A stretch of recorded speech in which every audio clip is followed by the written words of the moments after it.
Welcome to SVG-TV News for Monday, April 28th, 2014. I am Jennifer Richardson with the details.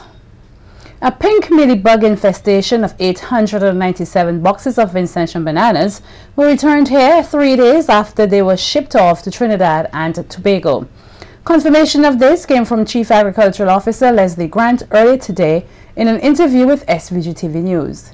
According to Grant, though the first consignment of bananas was rejected, the second batch, which was also infested, was treated and accepted in the Twin Island Republic. Some bananas were shipped to Trinidad on the 14th, and about the 17th or so we got information that they were infected with some pink mealybug. Just some specimen, not a lot of adults, just basically at the nymphal stage. With the other shipment, they also found even less the following week, which was the 22nd of April. We then, because the quarantine officer was out of state, so we spoke to his assistant then. And he did confirm that they found some more samples on the 22nd, and what they did, they fumigate and accepted the consignment. Grant says steps have already been taken to increase the monitoring of the mealybug. We are tightening the security. And we are in discussion with Mr. Brewster as to how we're going to deal with that. 2, the inspection, we are increasing the samples. The norm is that we do 10%. We are increasing it to 15%. And if we find anything, what we're going to do, we're going to do the entire consignment. We would wash the bananas going to Trinidad with a 5% hypochlorite, which is basically chlorine. You can use some bleach, you know, just about a bottle to let's say 5 gallons of, when I say a bottle, basically like a rum bottle. You know, it's 5% chlorine to wash the bananas. Meanwhile, the level of mealybug infestation here is said to be under control.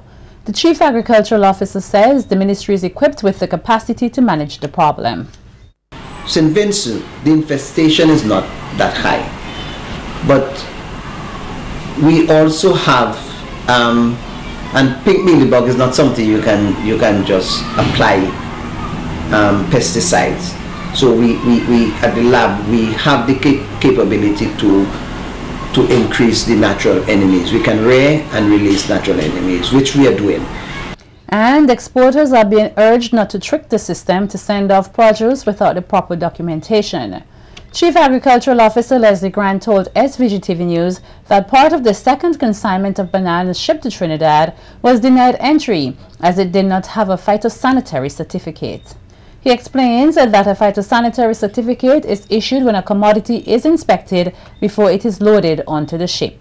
What some persons do, and I want to make that appeal to the general public, that they must adhere to the instructions of the plant quarantine officers, because the plant quarantine officers' work is of critical importance.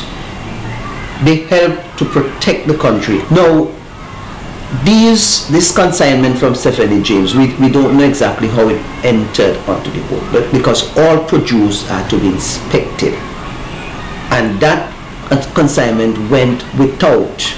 Grant said that an investigation is ongoing as to how the produce were able to get on board the ship.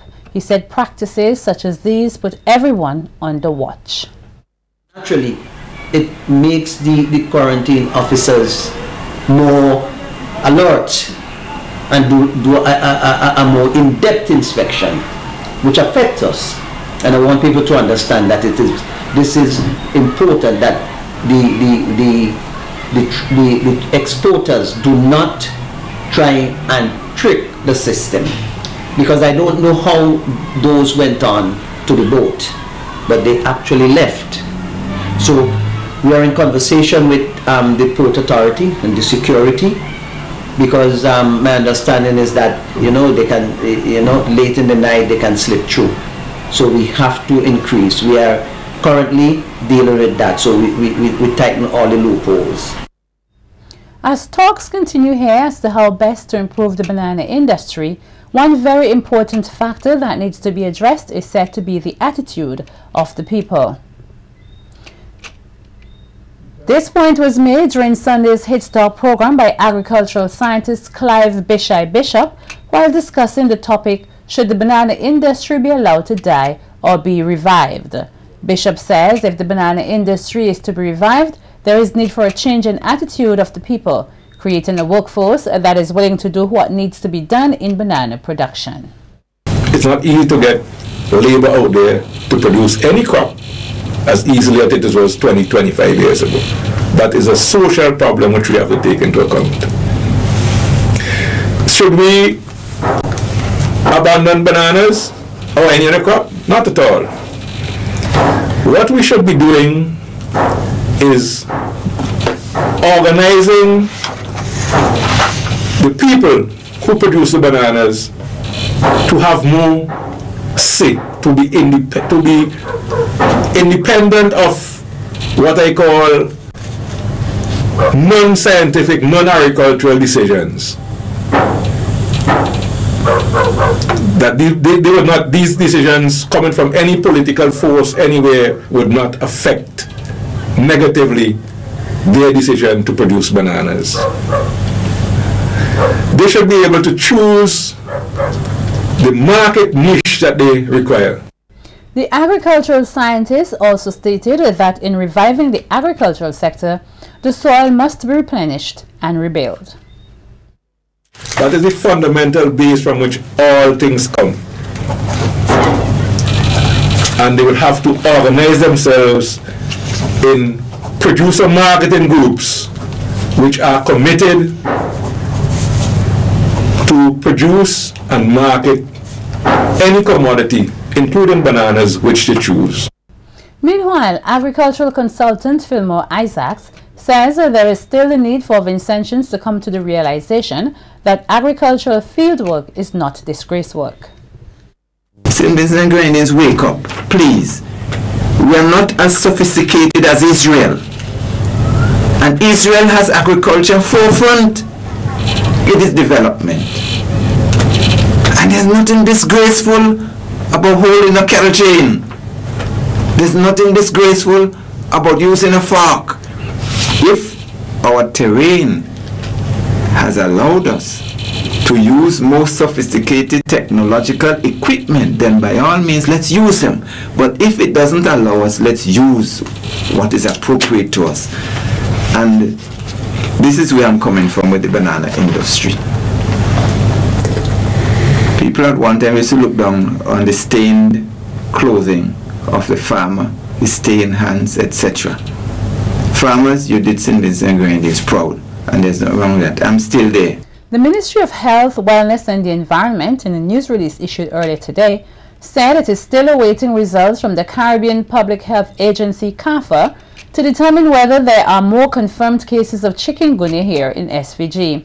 Last Thursday, April 24th, Minister of Health, Wellness and the Environment, Clayton Bergen, informed the nation that there were 3 confirmed cases of chikungunya here. All 3 confirmed cases were from the Grenadine island of Bequia. On Friday, April 25th, an additional 14 samples were sent to CARPHA for laboratory testing. Chikungunya is a viral disease transmitted to humans by the bite of an infected Aedes aegypti mosquito, resulting in fever and severe joint pain. The ministry's news release states that the Insect Vector Control Unit will intensify its fogging operations on Bequia, which will be done 2 days per week. Additionally, key professionals in the ministry are expected to conduct a series of educational sessions in various communities on both mainland and the Grenadines to build awareness of the threat of the disease and how it can be controlled and prevented.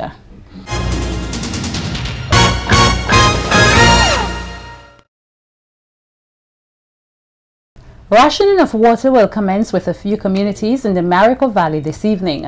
According to the Central Water and Sewage Authority, the CWSA, the decision was taken as a result of the continuous lack of rainfall in the country.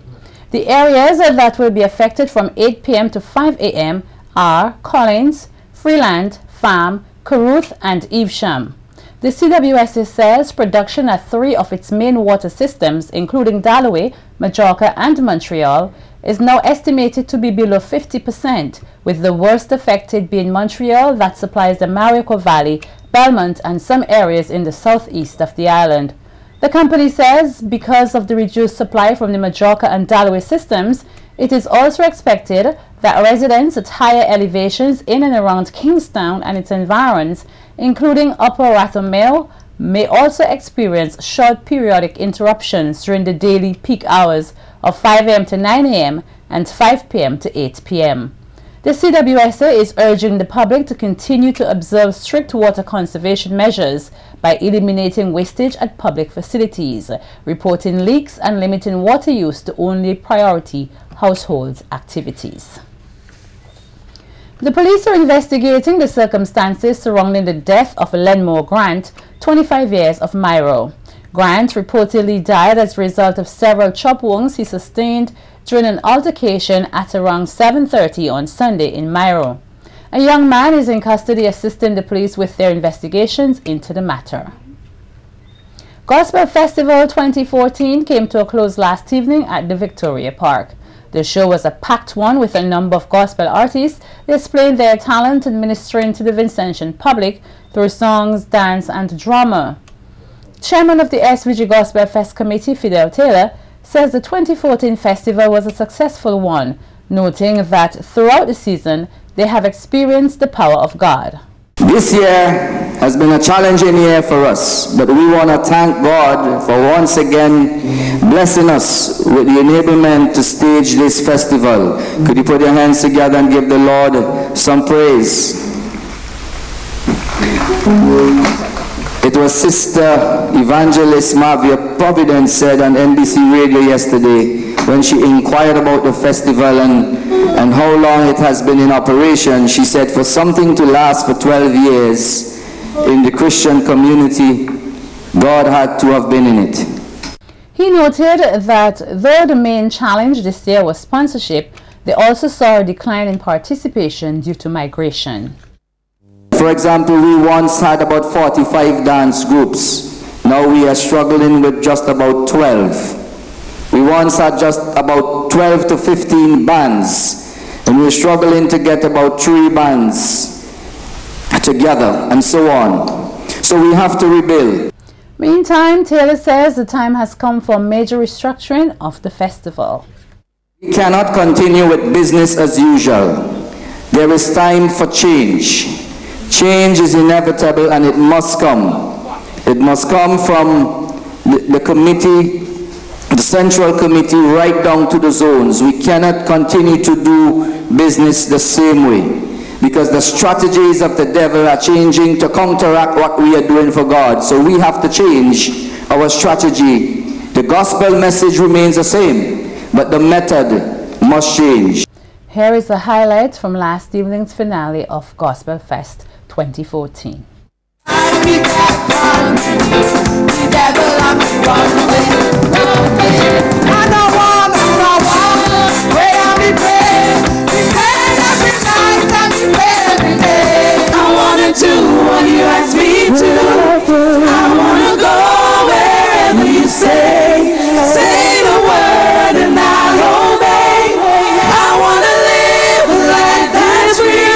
Your love is incredible, more than I need. It's so unbelievable. The things that you do are so undeniable. Like the way that the moon shine to give me light when I'm walking in the night. Say I'm so grateful for your love. I give you thanks for all the things you done. I put no other one above you. With all my heart I love you. I searched all over, but I couldn't find a love like yours. I love you, SVG Gospel Fest.